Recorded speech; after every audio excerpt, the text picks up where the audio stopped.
So if you're not going to Hajj, what should you do sitting here? Why does he focus on Allahu Akbar? What should we do in these 10 days of Dhul Hijjah? The whole idea of these 10 days of Hajj, the whole purpose of them is for you to remember Allah frequently. Why didn't Allah tell us in these days to say Subhanallah? Why does he focus on Allahu Akbar? So if you're not going to Hajj, what should you do sitting here? You should remember Allah. Abu Hurairah and Umar ibn Khattab, in the 10 days of Dhul Hijjah, they would go to the market. So you go to Stockport Road as a group and you do takbir like this. Then you'll get arrested. Don't get arrested, inshallah. This is what they would do. Allahu Akbar, Allahu Akbar, La ilaha illallah, Wallahu Akbar, Allahu Akbar, Walillahi alhamd. Why didn't Allah tell us in these days to say Subhanallah? Why does he focus on Allahu Akbar more than any other word of remembrance? And this is why Allah subhanahu wa ta'ala asks us to say takbir usually when we come to the end of something. When you say Salaamu Alaikum wa Rahmatullah, Salaamu Alaikum wa Rahmatullah, what was the first thing the Prophet ﷺ used to say? Allahu Akbar, Allahu Akbar, 3 times. When you finish Ramadan, what does Allah say in the Quran? Wali tukabbirullaha ala ma hadakum. At the end of Ramadan, you have to say takbir on the day of Eid. Because takbir, you say when you finish something, when you complete something. Because then you realize, whatever I did, it was so small. And Allah is greater than this. Allah is more than this. Allah is magnified, and everything in my life is minimized. You know when you go on an aeroplane, this is the best analogy I can give you for takbir. Not for takfir, don't do takbir. When you go on an aeroplane, don't go on Pakistan International Airlines. From personal experience. I'll tell you a story about PIA. One time, I was going to Pakistan in PIA, and of course, as always, PIA is well known for all the turbulence, mashallah, because they want to test your iman. This is the beauty. If you want to test your iman, you take PIA. And when we were going through the turbulence, big time, the uncle next to me started to make dua. And he was saying, imagine, he thinks he's about to die. What's he going to ask Allah? Yasin, Yasin, Yasin. I said, uncle, Yasin is just 2 letters of the alphabet. It's like saying to Allah, ABC. You know, uncle, Allah can understand Urdu. You know this. Just speak to Allah in Urdu. He was amazed. He never in his life thought he can just speak to Allah in his language. This is very important when you come to the practical things. So the first thing we said in the 10th of Dhul Hijjah is the dhikr of Allah, especially the takbir. On the day of Arafah, the day of dua, the first rule I'm going to advise all of you, make dua in your own language. This is the sunnah of all the prophets. Speak to Allah in your language. In Urdu, in Bangla, in Sylheti, in Tamil, in English, in Cockney, Scottish, Liverpool accent, doesn't matter. Allah understands it all. Speak to Allah from your heart. This is the most important thing, is the dua. For it to be accepted, it has to come from the bottom of your heart. And when you ask Allah, we have to remember the legacy of Ibrahim alayhi salam. How did Ibrahim alayhi salam make dua? Remember when Ibrahim alayhi salam left his family in the middle of the desert, what did he ask Allah? رَبِّ إِنِّي أَسْكَنْتُ مِنْ ذُرِّيَّتِي بِوَادٍ غَيْرِ ذِي زَرْعٍ عِنْدَ بَيْتِكَ الْمُحَرَّمِ Oh Allah, I left my family in a place with nothing next to your future house. Now if you left your family in the desert, what would you first ask Allah for? If you left your wife and children in the middle of the desert, what would you ask Allah for? Sorry? Protection. And what else would you ask Allah for? Food, water, survival basically, right? See what does Ibrahim alayhi salam ask Allah for? This is the best lesson. رَبَّنَا لِيُقِيمُوا الصَّلَاةِ Oh Allah, make them people who pray salah.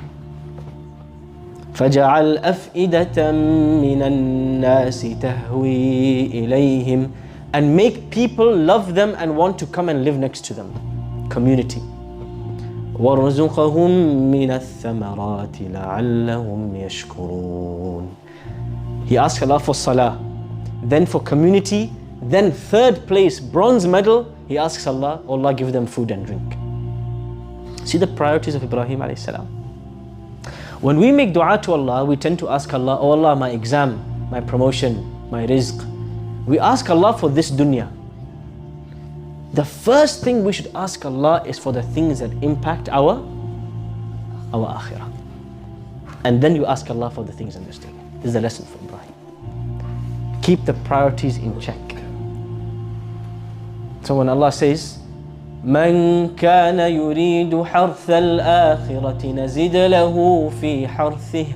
Whoever wants what the afterlife has, we will give him more in this dunya.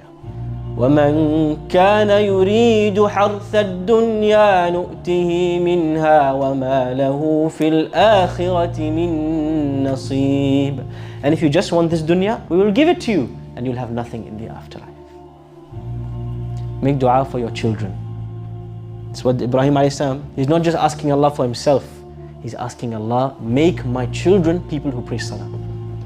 Make dua for your grandchildren. Even if you don't see them, they're not alive, make dua for them. Because you and me, we have very limited ability. But Allah is the one who guides.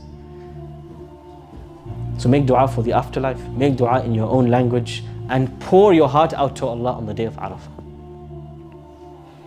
Choose something in these 10 days that you're going to sacrifice for the sake of Allah. I'm going to tell you what I'm going to sacrifice. Not my son. I'm going to sacrifice my smartphone. Before Isha time today, this SIM card is going in a Nokia flip phone for 10 days. Because this is the thing that takes most of my time and your time away from Allah subhanahu wa ta'ala. And what we all have to focus in these 10 days? Sacrifice. The path to becoming close to Allah and becoming from the awliya is qurbani. You have to sacrifice something. Allah says in the Quran, لَن تَنَالُوا الْبِرَّ حَتَّى تُنْفِقُوا مِمَّا تُحِبُّونَ. You will never reach righteousness until you spend from the things that you love. So you have to tell me, what do you love the most in this dunya? Is it money? Give £1,000 for Allah this Dhul Hijjah. Is it your time? You don't want to give your time to anyone? You're going to do i'tikaf in the masjid for one day. One day you're just going to give to Allah in the masjid. What do you love the most? You give it for the sake of Allah. This will push you to new heights in your closeness to Allah. Because how did Allah test Ibrahim alayhi salam? Tell me, Allah could have asked Ibrahim alayhi salam to take his own life. But is that the most beloved thing to Ibrahim? He can take his own life, no problem. But what is more beloved to him? The life of his son. Why? What is special about Ibrahim alayhi salam and his son? Who can tell me? Why does Ibrahim alayhi salam have a special love for his children more than any of us here today? Yes?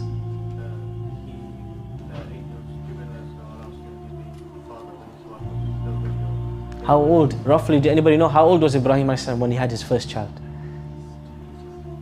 In his 90s. Imagine you have to wait till age 90 to have a child. How much you're going to love this child? Yes? Because Ibrahim alayhi salam waited. Imagine this situation. This happens today. A woman becomes pregnant. She waits 8.5 months to see the face of this child. And then the child dies in the womb. She has a miscarriage. How upset is this lady? It will take her years to recover from this death. Because she waited. Allah took him away. Ibrahim alayhi salam waited 100 years to see the face of this child. He sees the face of this child. The child grows up. Just before he's a man, Allah says, finish, time up. This is such a huge test. But Ibrahim alayhi salam straight away says, إِذْ قَالَ لَهُ أَسْلِمْ قَالَ أَسْلَمْتُ. Oh Allah, you order, I follow. There's no question. This way we need to reach. Do some sacrifice in these 10 days. The thing you love the most, you waited for the most, try sacrifice for the sake of Allah.